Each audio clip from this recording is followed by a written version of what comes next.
Well, hello, everybody. Hey! Hello. All right, we're back for another episode of Sports and Spaghetti, episode 107. We're moving right along. It's an exciting day again. This is my shtick, okay? Before we get to the food, I got to tell you a story. I haven't told anybody the story yet, okay, except for Melissa. I've been dying to tell this story, so I'm going to jump right in and say it. This has nothing to do with maybe sports, but not at all spaghetti. I was at the gym the other day. See, there's the sports. That's all the sports is. It had nothing to do with lifting. Okay, I was at the gym, and I forget. I think it was the afternoon. Yeah, it had to have been the afternoon, and out came a woman from as our set falls apart. Nick, go fix that, please. So a woman comes out from where the ladies' locker room is, or maybe where the tanning room is, and she comes out. I'm talking to the manager, who I'm friendly with. We're always there all the time, and the woman goes, "Excuse me, there's a bulb out in the tanning bed," and he goes, "Yeah, you told us last week." "Well, it's been a week and it still hasn't been fixed." "Well, ma'am, we ordered them." "Well, that's what you said last time. I'm just wondering when we're going to get any service around here." And I was just like, this is what we're worried about? It's 4:30 on a Tuesday. I'm serious. It was 4:30 on Tuesday. And we're worried about a tanning bed? How bad is that for you, okay? This is where the sports come in, kids. Do not use a tanning bed, okay? Do not use the tanning bed. Just go outside. We're in our 50s complaining about a tanning bed. Go get some fresh air. Not this week, though. Not this week is. You'd think we backlogged. As I have you think we backlogged this episode because it is it did not get. It was 48 today. It did not get above 50 today. No, 48 was the high. And so I wore this. This is what I wore all day. I have trusty Dusty back. But I wore it to document and remember, in 3 months or so, how cold it was. That in late May it was indeed feeling like early March. It's going to be 2 weeks. 2 weeks, and it's going to be 90, and we're going to be like, damn. Yep, that's right. All right. Today, and I have a dessert for you both, okay? Lovely. But we're not talking, your aunt's going to kill me. Your cousin. Aunt's going to kill Cousin. Sorry, my bad. What's her name? Cousin Deb. Cousin Deb. My keys are on the table. They're gone. There's too much. All right. It's off the table. Take it easy. The Yeti. The water's on there. See, it's not just you. It's us. It's all of us. It's a big mess. Okay. Thank you, Nick, for fixing that. Doing a little repair work there. All right, Nick. It's Chinese week. Yes. You picked Chinese. You cooked 2 shows in a row. Yes. Well, 2 cooking shows in a row. Yes, You cooked. yes. Last week you had finals. We give you a free pass. Yes. Instead, we had the currywurst last week. Oh boy. Okay. So, what did you do? I can't even imagine what's in here. So I made my favorite and probably only thing that I eat from Chinese, which is chicken and broccoli, stir fry type thing. I smelled that. But I peeped that. There's also some other things in there, because Mom was also cooking for Dad and herself. Yes, now that's fair. You're allowed to have help. You're not a chef. Yeah, so she put a few of her own touches in, such as carrots and rice and cashews. I didn't. I will say she did all that. I just did the chicken and the broccoli. And then sauce, I will obviously judge the chicken and broccoli. Yes, and the sauce. Yes, very well. There's a sauce. Well, it's just the. There's no seasoning packet this time. So what's the sauce? It was like sesame oil, soy sauce, honey, garlic ginger. He's cooking with honey. Yeah, there was garlic and ginger, but not in the sauce. Hoisin He's sauce. cooking with honey. Yeah. He's cooking with honey. Yeah, it was a nice little saucy sauce. Anytime there's honey in it, I'm happy. So I'll unveil the dishes. Yeah, do that. And you guys can get into it, and then I will explain I'm very what I excited about did this. in the creation process. And the chicken is cooked. Oh, very nice. Okay. The chicken is cooked, I promise. I know you didn't cut those carrots. I told you I didn't do the carrots. that's the can unveil yours as the well. mom special right there. She cuts the vegetables so thin. It's so nice when we make stir fry at her house. That's a sign of a good knife. It's not the knife, it's the chef. I'm telling you right now. She slaves over it, and she's meticulous about how it's cut. I did the brock. Because when we make the broccoli, looks great. I like how small it is. When we make stir fry at her house and I'm cooking it, she already has the veggies prepped. They're so nice. Even the carrots, they're real small, or the peppers or whatever's in there, real small dices. She's great at it. All right. We're going to take a brief moment and try this, and we'll be back, and Nick will explain it, and then we'll give it our rating. All right, Nick, we're back. That was excellent. Thank you. It was very good. There was a lot of time spent on it. I wouldn't do what Anthony does and say it's an easy dish to make, or it's a short, quick one. Okay. Especially if you're a beginner like me. A stir fry for a beginner is not short or easy. I mean, for somebody that's made like 100 of them, then maybe, yeah, but... No, there's a lot of prep work in a stir fry, right? Yeah, so I explained the sauce a little bit earlier. That was just whisked around and then poured on top towards the end while it was in the, frying. But for the most part, what I did was I cut up the broccoli, just cut the top off to make the little pieces. And I actually, under instruction, blanched the broccoli and the carrots. Explain what a Okay, blanch this was is. the first time something's been blanched on Sports and Spag. Yes, so we're breaking ground. The broccoli and carrots were blanched under instruction, but I did do the blanching, which is basically they were boiled in water for 2 minutes, and then after they were boiled in water, they were poured into an ice bath to stop the cooking. Yes, so they don't get too mushy or stay too firm. And I thought it was just a character on the Golden Girls. So yes, that is what blanching is. So that's what I did with the broccoli and the carrots. I think it was a great move on your part to do that. It wasn't my part. I never do that. I never do that. And yeah, the sauce. There was a lot of cornstarch too. I don't know why that was used, but it was an instruction. Well, cornstarch is a thickening agent. Oh, okay. If you didn't have any cornstarch, the sauce would be pooled up in the bottom here and not stuck to everything. Okay, very well. And then the chicken was, what was it? It was cut up and seared. Yeah, I could tell. Yeah, cooked for like 20 seconds on each side. And Did you cut that? Yeah, with the scissors, Oh, yeah. It looks your chicken cutting got much better from the quesadillas to this. We used tenderloins this time. Yeah. The meat is very good. Yeah. And then it was put back on and cooked to 165 and then taken off, and then the veggies were put in. How'd you know it was done? Did you do the hand thing? No, I did the thermostat. Okay. Sorry, Aunt. And then I have done the hand thing a few times. It's been flawless. That's what I'm saying. And the veggies were put in. We also used peanut oil on the bottom of the pan. Yeah. Instead of vegetable oil, but it's all preference, I guess. And then the veggies were put in. Then the chicken was put in, and all the garlic, the ginger, and some other stuff. Oh, there was also crushed red pepper in the sauce too. It had to be, because that's got a There's little some zip. spice. It's good. On the back corners of my tongue, there's a zip. In a good way. It's not like, wow, it just knocked me out. Is that where your hot is located? This time. Because mine's back middle. Right now? Yeah, back right and left right Yeah, I'm feeling the same as him. Maybe it's genetic. It could be. Very well could be. I'm back right and left are like being given a hug right now. Yeah. It's not bad. It's very warm. It's lovely. Nick, you did a great job. The only problem I have is that there's broccoli in it because broccoli's terrible. Broccoli's not terrible, so I don't know what you're talking about. I will point this out, Chris. When I eat chicken and broccoli from a Chinese restaurant, I eat the chicken, not the broccoli. Well, you eat the broccoli next time. No.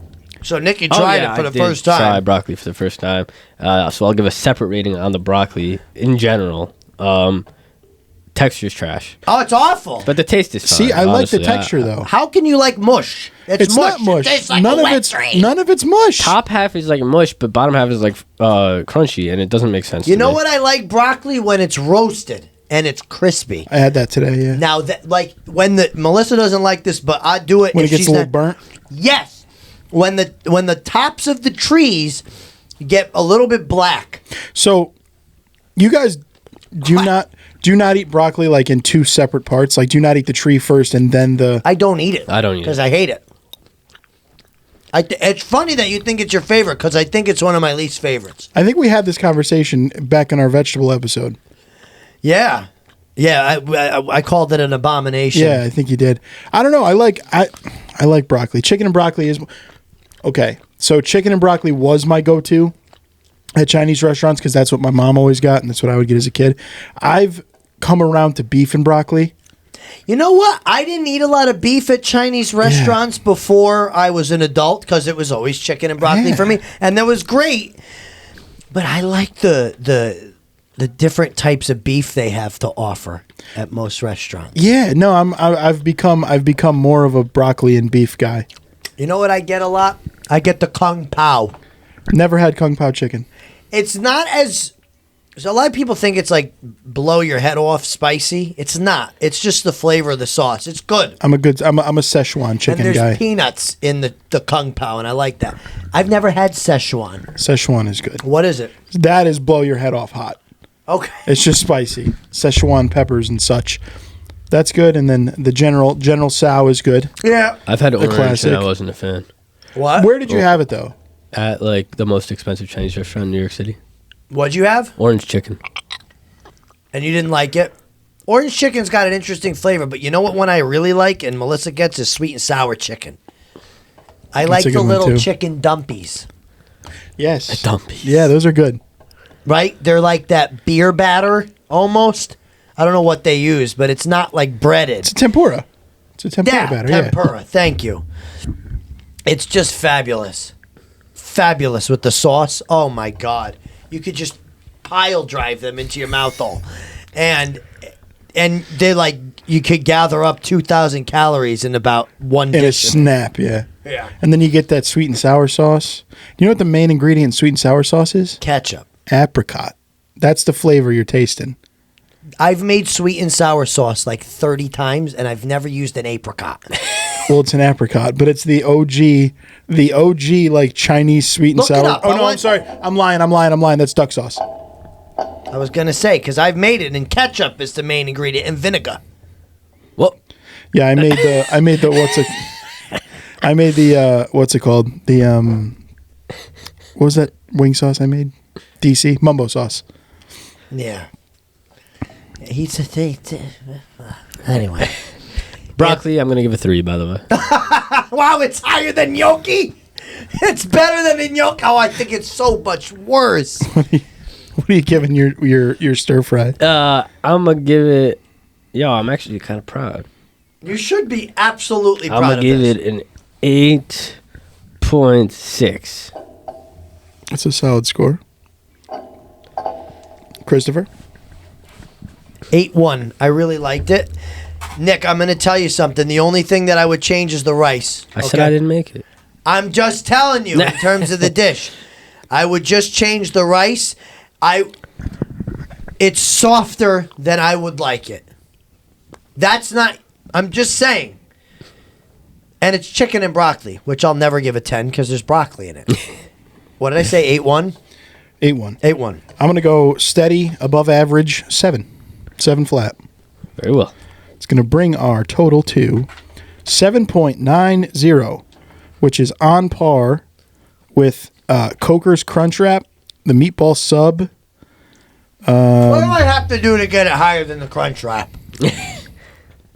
How can I get it to be higher? No, it is higher. It's higher by 0.03 than the Okay. Crunch Wrap. Okay, yeah. It's on. I just said on par. So yeah, 7.87. That's probably the closest it is. And then it's along with the mumbo sauce as well. It's an above average thing that we've ever had on here, and I think that's a fair rating. Yeah. 7.9, Yes, very I'm happy nice. with it. 7.9 is great.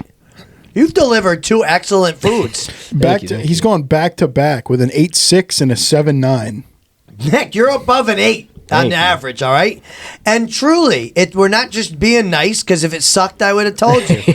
Okay? I hate the broccoli in it, but, I mean, you cooked it yourself, and that's worth something. Thank you. Like, you made that. Yes. That's awesome. Good for you. I'm very proud. Thank you.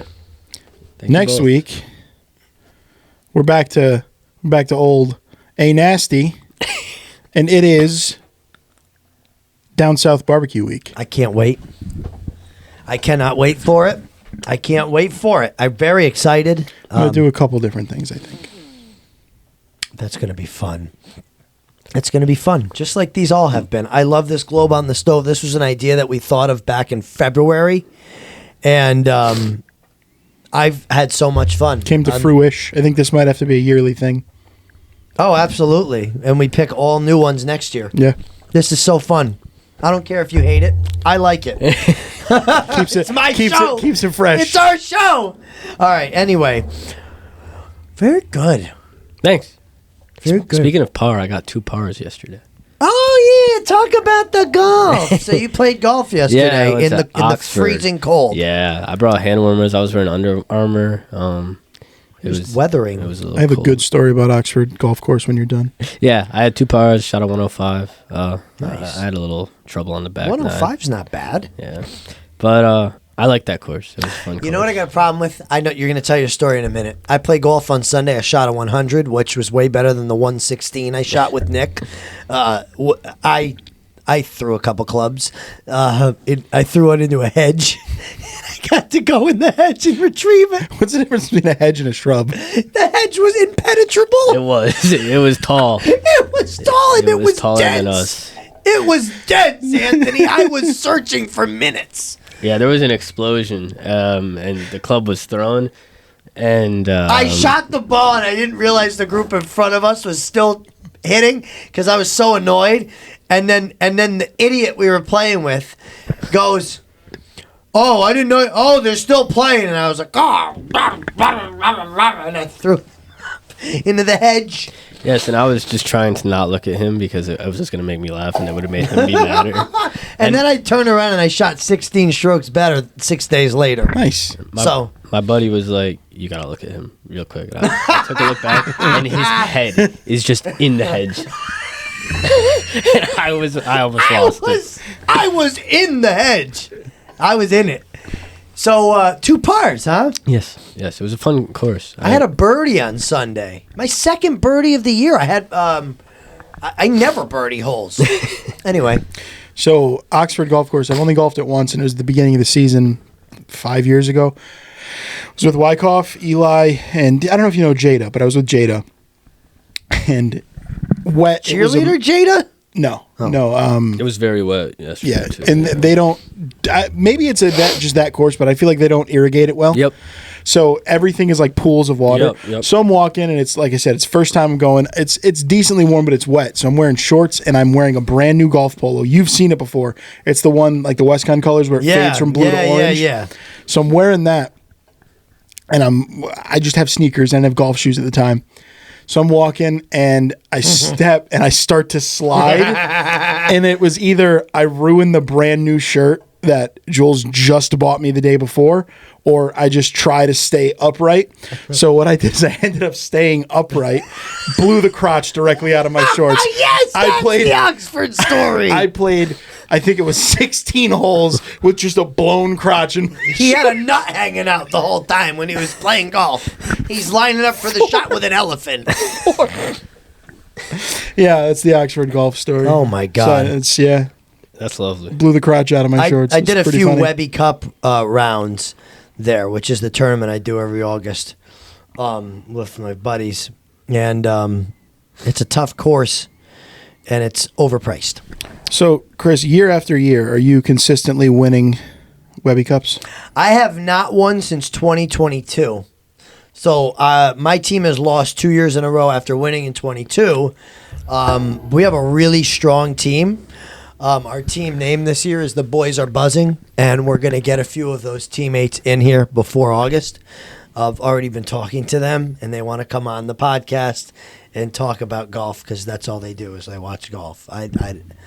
They just sit and watch golf. Oh, I want to congratulate 2 of my friends who in the past week have had babies. My friend Johnny Forrestal. Did he? Welcomed his son, and my friend Tyler welcomed his second to the world the other day. I don't know if I know Tyler. I know Johnny. I met Johnny. Both boys. Both of them had boys. Congratulations, fellas. Yes. So, it's funny. Melissa says that her and Olivia, Tyler's wife, can never be pregnant at the same time because they've gone 1 year, 1 year, 1 year, 1 year, and then yeah, very good. Congrats to them. All right, ready? Let's go into some sports. I'm glad we lingered on the food and we've mixed them in now. Yeah. Interspersed. All right, I got two goods this week. The first one I want to get out of the way. It was a minor good, but now I'm upgraded it to an official good. Clayton Kershaw returned for the first time this season. He's now pitched in 18 straight seasons for the Dodgers, which is a team record, and I just think that's beautiful. He didn't pitch particularly well, but his family was there. He's got kids that are like growing up now. It's just like, come on. This guy was the best when I was growing up. Yeah. Now he's got older young kids. And so that was just a small good, but it was just cool to see him pitching again. It's like, wow, he's still playing. And it's the wind up with the long kick, yeah. Oh my God, I love it all. It's so good. So the next one is to throw 100% shade at the Toronto Maple Leafs because nobody fumbles a series like they did. They were up 2-0 in their series, and they had a 3-1 or 3-0 lead, 2-0 lead in Game 3, and blew it. I just want to throw that out there. That's good.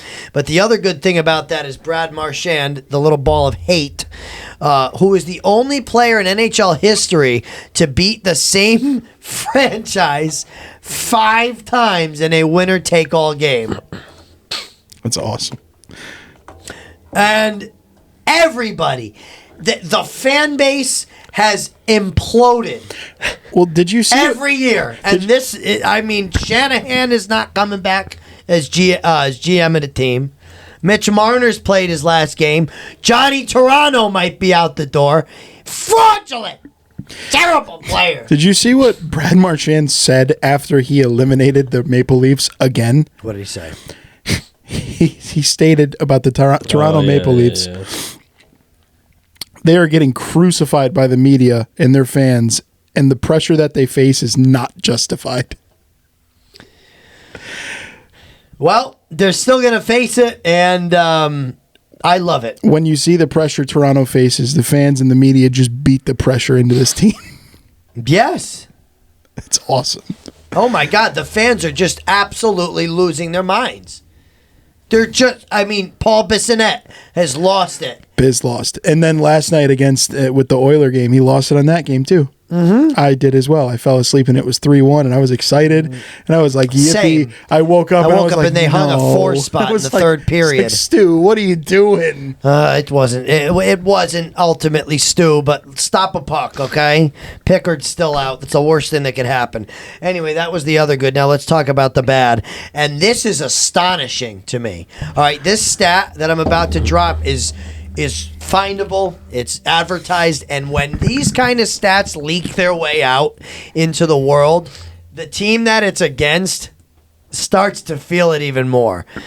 The Carolina Hurricanes have lost 13 straight conference final games. Well, Chris, they are rightfully on their way to 14 because they are down 3-0 with 6 minutes left in the second. This is game 2 tonight. The last conference final game the Hurricanes won, Nick, you'll love this, was Game 7, 05-06 against the Buffalo Sabres. And they went on to win the Cup in 7 against the Edmonton Oilers. That was Cam Ward's magical run, Rod Brindamore, and all of those guys. Aaron Ward played with a concussion the whole series. Anyway, that is a stat that needs no backing up. It's just plain bad. It's interesting, though, for a team as good as the Hurricanes, right? And the great coaching that Rod Brindamore brings. It's such a major issue, and it's a real big hurdle that this team has to get over. It's like they're so dominant, and then they get into this position, and they might as well be the Islanders. They might as well be insert bad team here, Chicago. They look incompetent. I mean, they were outworked, and they're being outworked again tonight. They were outclassed against the Panthers. Panthers are too good a team right now for them, and it's truly bad to lose 13 straight conference final games, no matter how you slice it. Even the Islanders haven't lost that many in a row. Listen, it's bad. Go ahead. Before you do your good. I'm done. You did your good? Yeah. Oh, sorry. I was Two goods. I was going down looking at. Oh, I saw the one good. I didn't see the second. Go good. ahead. Before we move on, maybe I zoned out again earlier. But did you do your Jolly Rancher word of the week? I did not. I'm saving it for the end. Oh, okay. I like that.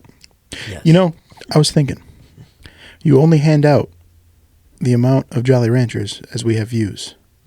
I like it. There's a cap. Yeah.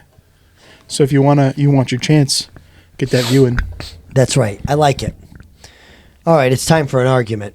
Well, okay, so we have that little series, I guess, going on between last time it was Chris, or excuse me, it was Nicky and myself. We argued Allen Iverson and Dwayne Wade. I think we didn't bring that to a vote, did we?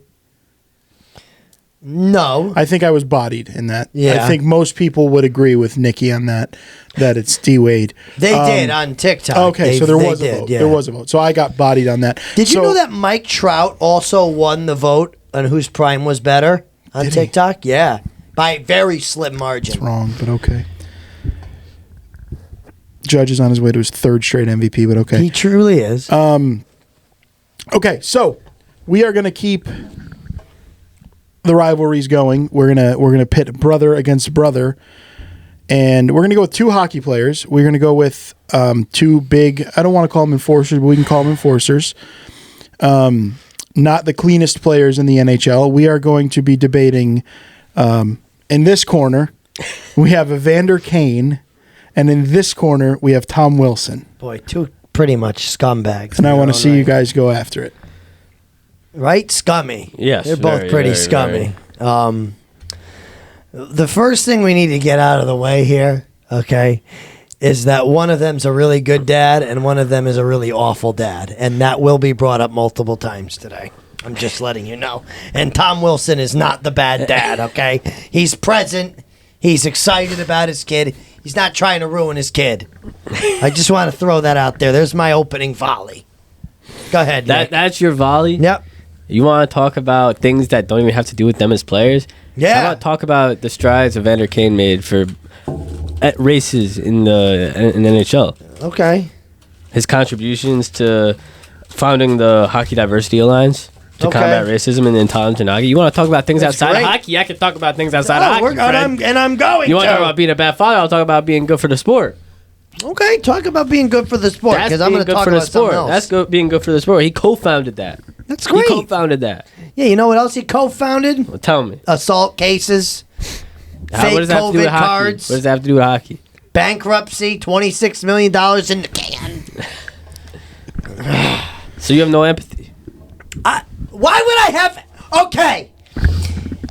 He went partying in Europe instead of being present for his daughter. He went partying in Europe.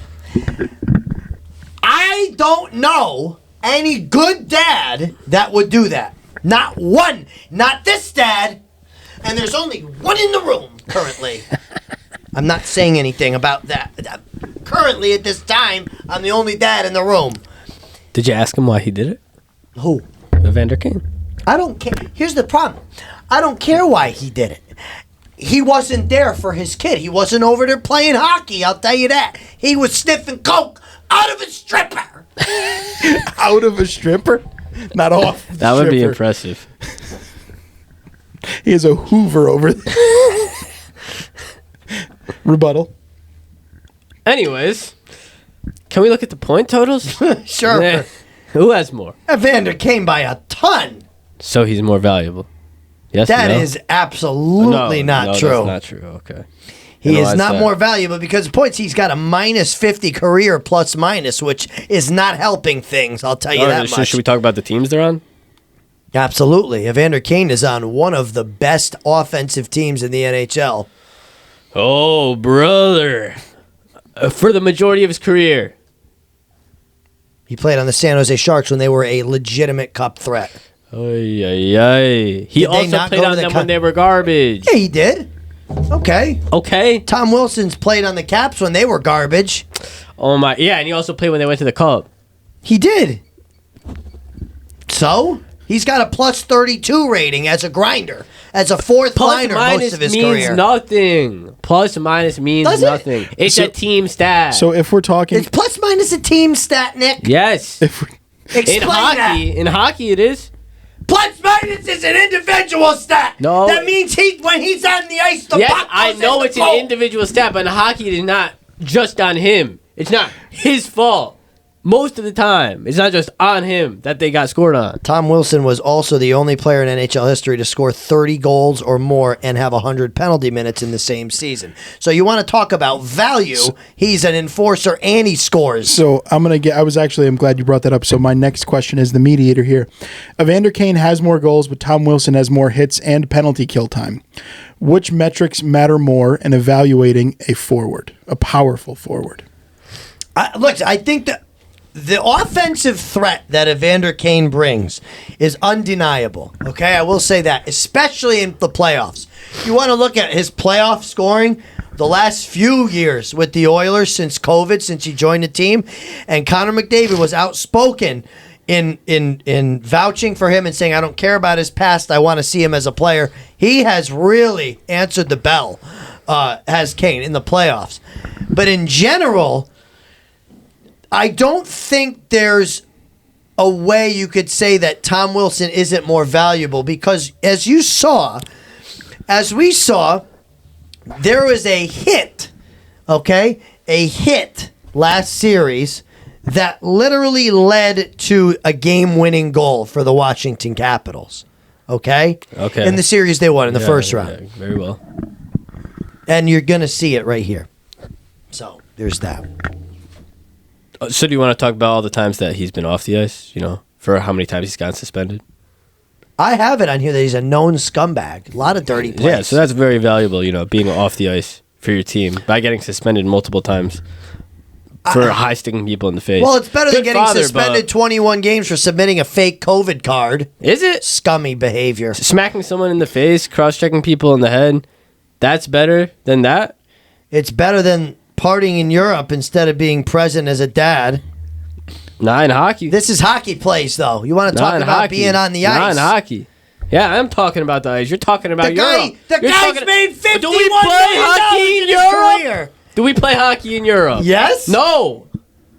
We're playing in the National Hockey League in the US of A and Canada. The guy has made 50-something million dollars, and he's in debt for $26 million. Yeah, and he doubles Tom Wilson's stats. And he's twice the player Tom Goal Wilson is. scoring. Tom Wilson has never been one of the best players on his team.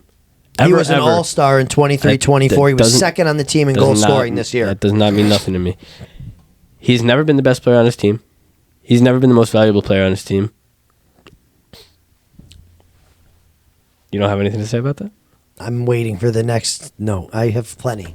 Yeah, these are my notes. Evander Kane is. Evander Kane has been. How could you say Evander Kane is the most valuable player on the Oilers? Tell me how that's possible. I'm not talking about the Oilers. I'm talking about the Sharks. Are you stupid? On a team where Logan Couture was playing, Yeah. you're calling Evander Kane more valuable? In moments, Shall we yes. take a look at In his moments, Shark yes. stats? In moments, yes. Okay, show me his Shark stats, because this computer will take 18 minutes to pull them up. Statistician It'll take got it. me 45 years to get them on this piece of junk. And while you're doing that, I'll tell you that nobody is as perfect a hockey player in big moments as Tom Wilson. The playmaking, the forechecking, the mental side of the game, dude, people are afraid to play against Yes, him. because he's dirty. That's fine, and you No, know what? it's He not uses fine. it to his advantage. And you're telling me people weren't scared to play against Evander Kane? No. You're delusional. He's a great offensive threat in the playoffs, but no, Yeah, and otherwise he's a they're great not. physical threat too. Are you kidding me? You want to? Who's okay? Well, we could start talking about hits now. Tom Wilson has substantially more hits than Evander Kane. More 56 points in 18-19, 47 points in 19-20, 49 points in 2020-21, with less than 75 games played in all those seasons. Okay, that's great. Now, Evander Kane, for what he's supposed to be, is not putting up as good of numbers as Tom Wilson did. Because Tom Wilson is not supposed to be scoring goals. That's not his role. His role is as an enforcer. He scored 33 goals as an enforcer. He's the protection for Ovechkin. And you're telling me on the Evander same line as Ovechkin, who scored 50 this season almost. So you're telling me Evander Kane, it wasn't an enforcer. He is, So he's an enforcer with offensive production. More offensive production than Tom Wilson. but nobody's afraid to play That is against so Evander Kane. delusional. That is so delusional. In his prime, yes, they And were. Evander Kane is also very injury prone. This guy has missed over 100 possible games with injury in his career, including the whole regular season this year. How valuable can you be when you're not even on the team? I don't know. Ask Tom Wilson every time he's suspended I'm not saying he hasn't been. for doing some stupid, dirty play. Tom Wilson is also very good with money and does not bet on his own games. Evander Kane was caught betting on his own games. It was dismissed, but he was investigated for months for betting on his own games. Sidebar: players should be able to bet on games, but only on their team to win. I completely disagree. Yeah, no. only don't do on their that. team to win. That's a delusional take. Yeah, Why? that's bad. Are you? Let's just add it to the loss that you're Are taking you ridiculous? right So Why shouldn't they be able to bet on their own team to win games? because they shouldn't bet on their sport in general. I think they should bet, but I don't think they should bet on their sport. Why shouldn't they be now. able They to bet have on their so own much team to money win they games? shouldn't need to bet. Why shouldn't they be able to bet on their own team to win games? They have so much money. Why would they even blow a dime on a bet? Because it's so much fun. I disagree. Okay, so wrangling back here. Greater overall impact on the ice, not counting just stats, but momentum shifting plays. Who are you giving the edge to? Tom Wilson. Evander Kane. Okay, one more, and this goes into some intangibles and some leadership. There's two of them. Tom Wilson, as we know, is one of the assistant captains in Washington. Yes. He's in a leadership role. Does that make him more valuable than Patrick Kane, than Evander Kane? I don't know if it makes him more valuable in terms of one versus the other, but to his team, he is way more valuable than Evander Kane is to his team. Evander Kane could be replaced easily. Tom Wilson is a guy that you hate if he's not on your team, and if he's on your team, you go to bat for him in any stage. It's like Cal Clutterbuck. It's like these guys, these Brad Marchand. Ryan Suter. Right. Yes, these guys on your team. I'm not watching Evander Kane saying, "Oh, I hate this guy." The recency bias is insane. I'm not just Explain. talking about this You season. literally forgot. Tom Wilson's been. I think you forgot how good Evander Kane was on the Sharks. Genuinely. You just gave me his point totals, and those did not blow me away. They're not supposed to blow you away. They're supposed to blow you away on top of the fact that he's an enforcer and that he would also go to bat for anyone on his team. Yeah, but what are you talking about? What significant play can you point to? I could probably pull up multiple. So then do it, because I already told you one. I already gave haven't an pulled example. mine up. I mean, has Tom Wilson ever won a Player of the Year? What are you talking about? Has Tom Wilson ever won Player of the Year? You mean MVP? No, I mean Player of the Year. No. Why does Evander Kane? Why does he win a Player of the Year in 2020, 21? Because of his comeback from the bankruptcy nonsense. So shouldn't Tom Wilson have won a Player of the Year for being there for his daughter or whatever you're trying to make an argument with? No, I'm just saying on top of not being a better hockey player than Tom Wilson all around, he's also a bad father. He's so much better than Tom Wilson. What are you talking about? Look at this. All you have to do is look at the stats. I am You're looking trying at to the bring stats. some nonsense into this. Yes, also But- Wilson, in his own right, as an enforcer that doesn't score, has 41 points in 97 career playoff games, which is, again, an outstanding metric for somebody who's known as a dirty enforcer. So if you're looking stats wise, the best season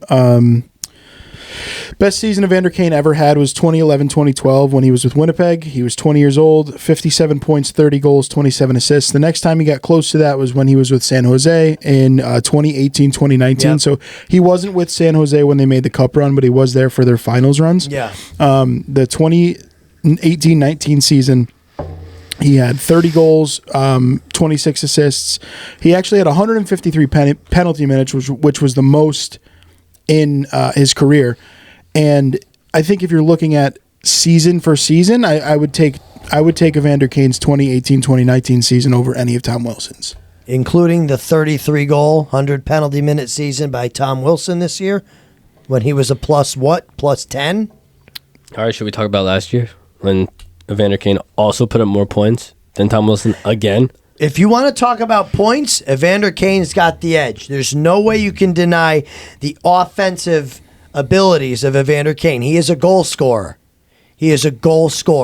Okay. He plays the game hard, and he's a goal scorer. He's an enforcer with offensive production. But if we're talking about changing the course of a game through leadership and hockey, Tom Wilson is maybe the best in the NHL at that.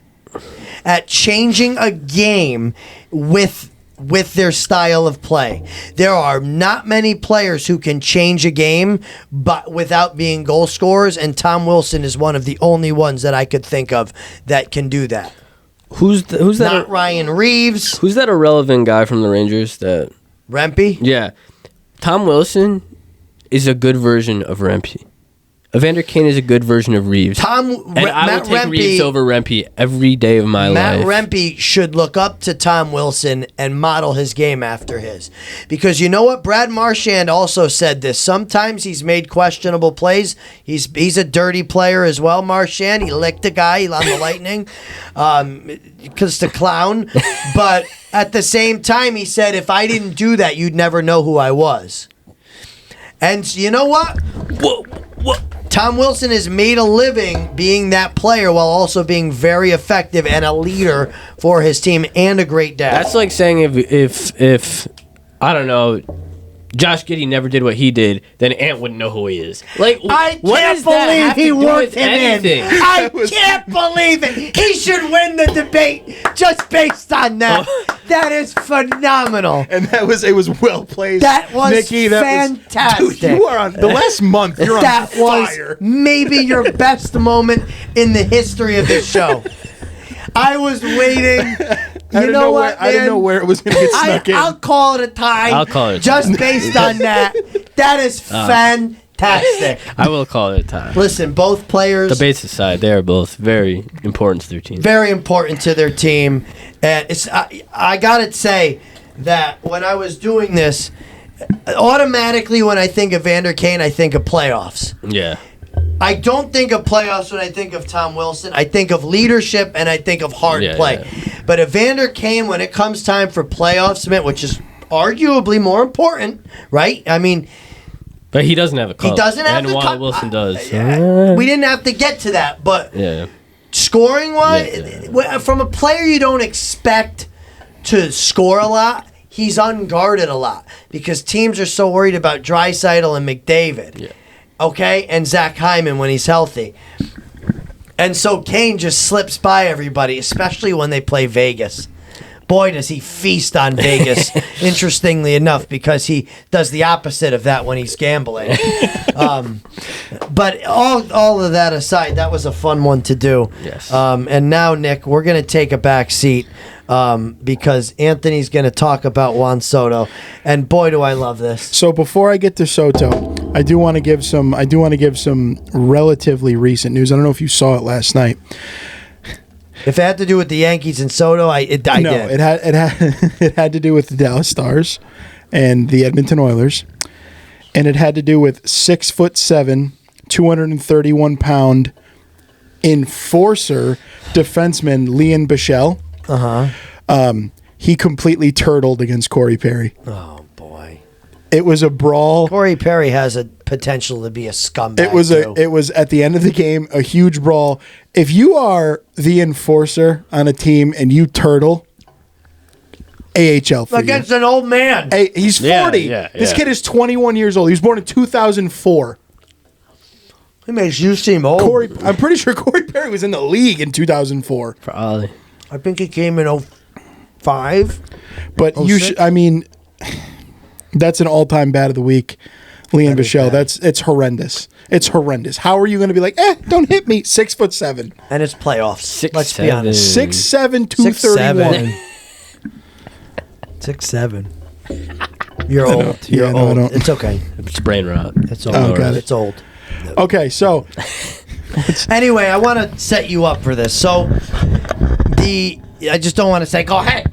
The Yankees and Mets just played in the Subway Series. The Yankees took 2 games out of 3. That's not what we're here to talk about, okay?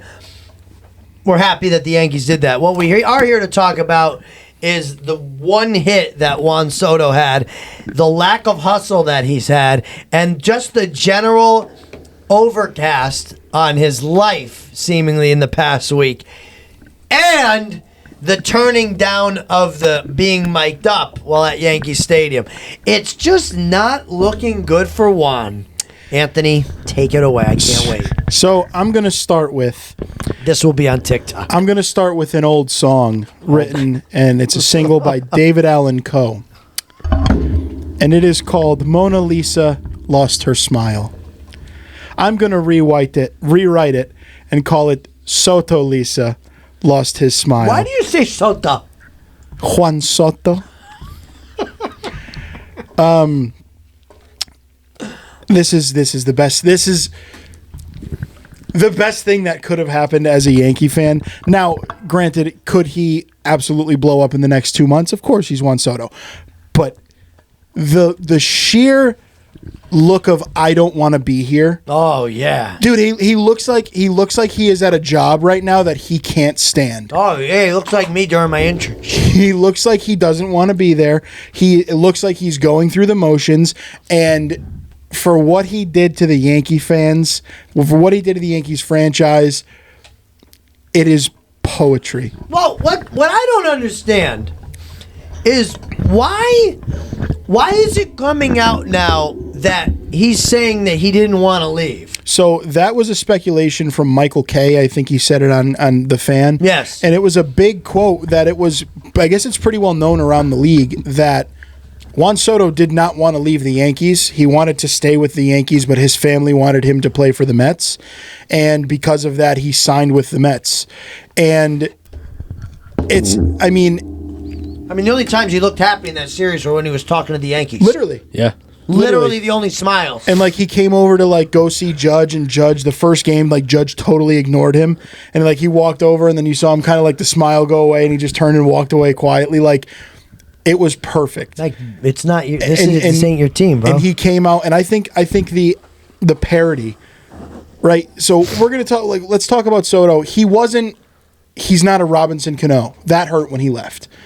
Andy Pettitte, when Andy Pettitte went to Houston, I was little, but I was upset. I didn't like that. Andy Pettitte was my guy. He's still a forever Yankee. Of course. I'm trying to think of when other players left. Matsui, when he wasn't. Swisher was tough to see, but he wasn't brought up by the Yankees and everything. I think Cano was probably the hardest for me. Yeah, Robbie. Because he left for the money. Yeah. It was tough. He didn't. Him and Girardi butted heads. Yeah, I think that was the toughest. So it's not the same situation because he's not a homegrown guy, but the love that Juan Soto got from Yankee fans. We were there on opening day at his debut at Yankee Stadium, and he came out to Empire State of Mind, and the place went bananas. Didn't score a run in the game, but that's beside the point. But They it lost was the Blue Jays. The stadium went bananas. It was his first home game in the Bronx. I'm so happy we were able to be there. Yeah, and great moment. And I also saw his last. Yeah. Oh my God. And he didn't. He saw love from Yankee fans that they do not show anybody that's not homegrown. How often was Judge before he took off? It was, we got to get rid of Judge. We got to get rid of Gary. We got to get rid of Glaber. We got to get rid of this person and that person. Never once were they like, Soto sucks. God, why did we trade for Soto? No, the whole season it was we love this guy. And he was the prototypical Yankee. And they were begging him, re-sign Soto. Yeah. And the fact that the Bleacher Creatures came out and they turned their back on Soto because Soto turned their back on them. Poetry. It was poetry in motion, as they say. I think, again, he hasn't done the Soto shuffle, and I haven't seen him do it. That was another crazy thing. He had two strikeouts back to back. It was the first time in his career he's ever struck out on back to back at bats, only seeing 6 pitches. The bat didn't leave his shoulder. 6 straight strikes looking against the Red Sox and Garrett Crochet. Garrett Crochet's filthy, but still. the ball, he ropes the ball off the green monster. He's jogging it out like it's a home run. Right. This is again, this looks like a guy who is at a job he hates. There's nothing really more than that. That's exactly what it looks like, yeah. It's a great thing to say. And I think the biggest piece of poetry, I text the group chat this, I think the biggest piece of poetry I've seen in a very, very long time when it comes to Major League Baseball was the Game 3 of the Subway Series, tie game, bottom 9, Cody Bellinger at bat, ball goes up and out, right over Juan Soto's head. Walk-off home run right over Soto. And it's like, you know what the other thing he's not doing? He's not doing any of like the celebrations with the Mets. So I said it today. I was trying to have this conversation with one of my coworkers, and they're older guys. This will understand it. The guy has no aura anymore. Yeah. No, he has no aura. Yeah, he was him. Yeah? He was him in Dude, the Bronx. Yeah. He was. I'm not saying the Yankees make everybody look good. He was Dominican Jesus in the Bronx. But he was not only a fan favorite, but boy, he had swag. Yeah. He had a lot of swagger about his game, and rightfully so, and it's gone. I still love the guy. I hate it for him, but at the same time, it was necessary to see what happened happen this weekend. I would never wish for. I'm happy he's not playing well because he's on the Mets, but like him personally, I know he's not happy. I know he's not thrilled, and the worst of all is that he's got to do it 14 more years. And what twists the knife is Mets fans are already panicking. Right, and you see some of them go, oh, well, the Green Monster is tough to play. That's a double. That's a double. It took the Yankees 27 innings to completely crush your spirits. Go back to the basement, little brothers. We'll see you later. See you later. Bye. Take it easy. Okay, take it easy. All right. Very good. All right, let's talk about another bit of nonsense. I love the show today. Yeah, a lot of nonsense today. A lot of stupidity, and I don't think anything is stupider than the Angel Reese versus Caitlin Clark drama, dude, which has now hit new heights after Caitlin Clark's flagrant foul, destroying Angel Reese, knocking her unconscious. Oh wait, just brushing her aside, getting a flagrant called on her. Dude, it was all ball. So let's start this off. All right, I'm going to ask the panel here. Was that a good call? Was that flagrant, a justified flagrant? You can see the stat right here, the highlight here. Was this a good call? No. Is it a common foul? Yes. It's a 2-shot foul. In the NBA, it's not even reviewed. It's not even questioned. Right. It's a foul. No, it's a foul, but not a flagrant. No. Okay, so the next thing is, why after the basketball game did Angel Reese answer the question with, basketball play, the refs got the call right, next question? Why was that the answer? Because she's just, it's Caitlin Clark pays a lot of money to live right inside Angel Reese's head. No, she pays no money. It's free. Free headspace. Free. Yeah. Oh, it's rent free. Yeah. It's because she wants there to be a rivalry and want to feel like she's important to the league, and she's just not. It's sad for her. It really is, but she's not as important as Caitlin Clark, and she never will be. Why does Angel Reese think that she's on the same planet? Well, it's because she gets double-doubles, but half of them are she-bounds. I mean, this is true. This is very true. So, can I tell you something? She's played one game. Angel has played one game, and she had 5 turnovers by herself. Which is pretty medium. There's a tweet. There's a tweet right now. It's by @HeavensFX. I'm going to give him a shout out. The entire league owes Aaliyah Boston a huge debt of gratitude for preventing a sucker punch. The consequences would have been catastrophic. Have you seen this picture? Yeah, probably. Yes. Have you seen it, Chris? Yeah. I mean, I think that's funny, but her going for the sucker punch, it does prove it does prove that Angel Reese does have a left hand. The layups don't really prove it, but she does have one. Yes. There were a few things I wanted to talk about with this. This is why I actually wanted to bring it up today. First of all, I already forgot what I was going to say. That's crazy. I lost it. Oh, last season, Caitlin Clark got fouled by Angel Reese. It wasn't called a flagrant. She got smacked in the side of the head. Her literally headband came off. Why is it that when that happened, Caitlin Clark fell to the ground and got up and carried on playing? But when Caitlin Clark has a hard foul that shouldn't have even been a flagrant on Angel Reese's first response is to get up and go at her. Rent free. Listen, man. Rent free. All I'm saying is this is not racism. This is literally what we're seeing. Okay. This is the equivalent of like I think I saw this on Twitter too. This is like the equivalent of Andre Iguodala trying to have a rivalry with LeBron James. Yep. But listen, man. All I'm saying right now, this is going to be my last sentiment. She's shooting 500, 50% from the free throw line. Is Angel stat patter? I mean, she's getting her own rebounds. We've watched it. Bricks it at the bottom of the hoop, gets it back. Yeah, she's a good right-handed layup. If she was 5 inches shorter, she'd probably be working at McDonald's. But my final sentiment is that there's a basketball player. His name is Hansel Emmanuel, and he has a better left-handed shot than Angel Reese.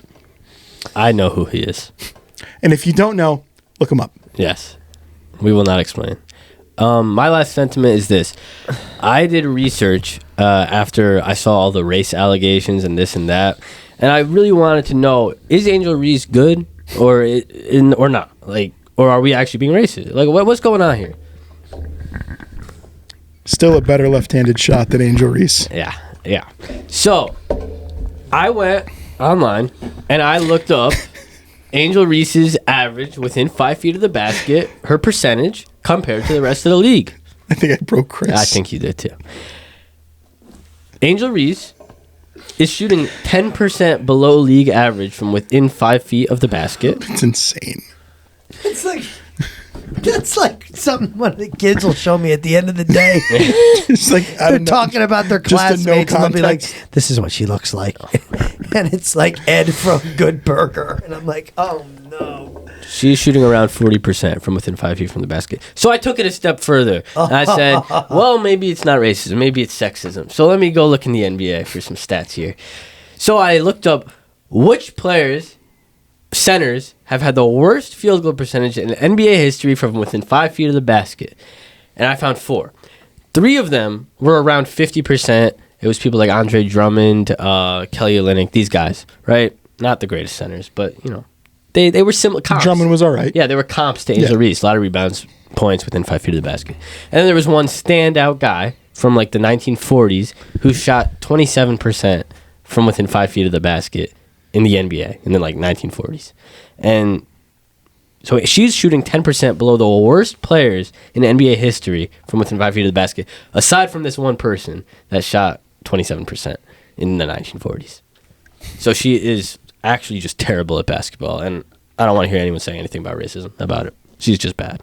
The people that are saying racism are just trying to cope. Compared to Caitlin Clark, she's bad. Compared to anyone, she's trash on the court.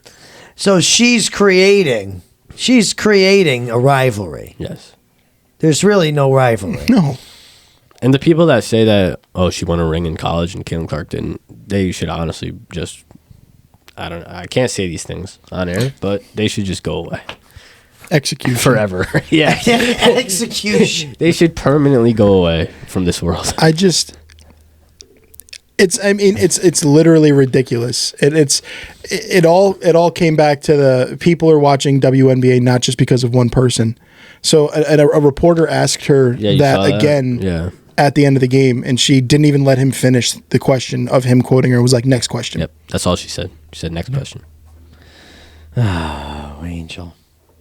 She was one of the first people we talked about on this show. And we were giving her praises. Yeah, we were singing her praises on Tarps Off Ferda. Anyway. How the mighty fall. Yeah.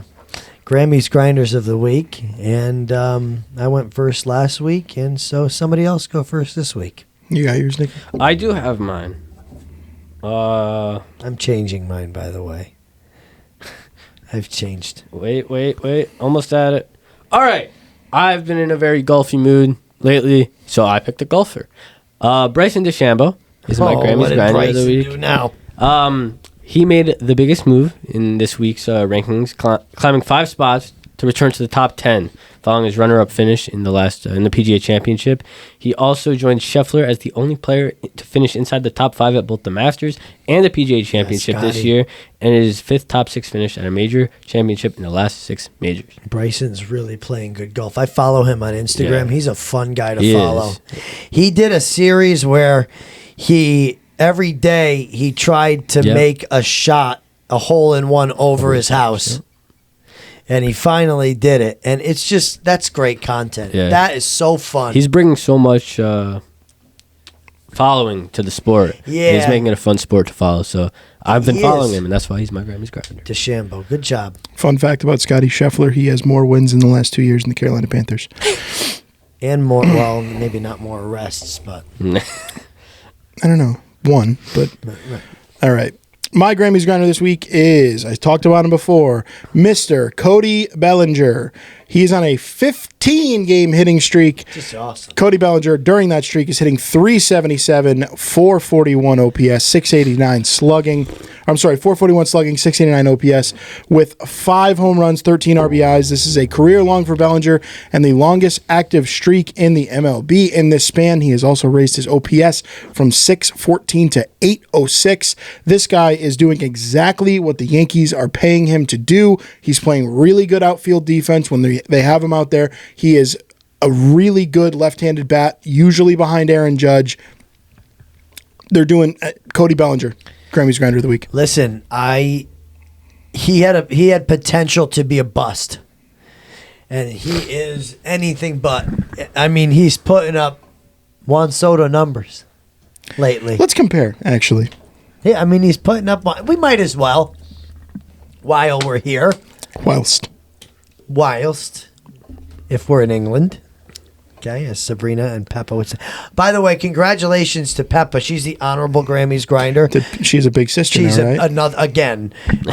Evie is her baby sister, her youngest sister. So now there's another girl in the Peppa Pig household, and so Peppa's gonna have to really get the sharing under control. Is that Papa Pig? Is that his name? What's his name? Who? The dad, the fat one. Daddy Pig. Oh, Daddy Pig. Daddy Pig's been going to work for real. Oh my God. Nah, because they always make fun of him, but He's putting in the work. he's active. He's active. Squealer for He's real. making moves. Okay. Night moves. No, I don't want to. In 2025, Juan Soto still has a higher WAR than Cody Bellinger. They have the same amount of hits, same amount of home runs. Bellinger has more RBIs. Soto has more stolen bases. Yeah, but think about the contract, okay? All right? Yeah. We're getting more. Soto's also played 5 more games with way more plate appearances. And we also have Max Fried in losing Soto. So And Jason Dominguez and Trent Grisham is doing really well. I think we're doing all right. And they got Goldie, so it's okay. We're doing all right. All right, my Grammys Grinder was going to be Bo Bichette because he's part Chinese and also he's playing well. But because I wanted to tie it in with the food, but I actually want to give it to 2 football teams, English football teams, that have won trophies this week that aren't your typical winners. I'm not talking about Liverpool or the Manchesters. I'm not talking about Chelsea or Arsenal. I'm talking about Crystal Palace in the first time in their 160-plus year history winning the FA Cup last week, and then Tottenham winning the Europa League title this week. Tottenham in the midst of just a disgraceful season in the Premier League. 1 position above Leicester, who is already being relegated, but in 17th place. But new teams winning is awesome, and seeing these 2 teams win kind of put to bed our argument a little of the same teams winning that we were going to talk about. I think that's a next week. It could be. Yeah, we'll push it Same off. with basketball. Well, that and the tush push. Right, That'll that'll be be next week. big next week. But this, I wanted to give it to those two teams, and for soccer for being the team, the sport where not the same team is winning, and usually a sport where the same team always wins. So it's nice to see that happen. And so those two teams are my Grammys grinders of the week. Do this yet? We still need the Jolly Rancher word of the week. Thank you for reminding me. Don't do it yet. The Jolly Rancher word of the week is described as the thing that happens to the earth when tectonic plates and fault lines form and when they shift. The resulting thing is what we feel. We felt one in April of last year, except Anthony and I did not because we are driving a car on the way to the train station in Poughkeepsie. And and so do this. Thank you again, Sabrina. She was in there twice. These kids know about Pangea? They learned about Pangea this week. It's a lyric from a Lil Dicky song, but okay, continue. Follow us on TikTok at Sports and Spag Pod and on Instagram at Sports and Spaghetti Pod. I did that perfectly this week. Anthony, take us away. Alrighty. Chinese food. Nicky, Chris, Ant. We got a cookie that we're not going to review, but we are sure going to tear it up. As always, take care of your loved ones. If you have an on-field rival, sucker punch them. And as always, stay full.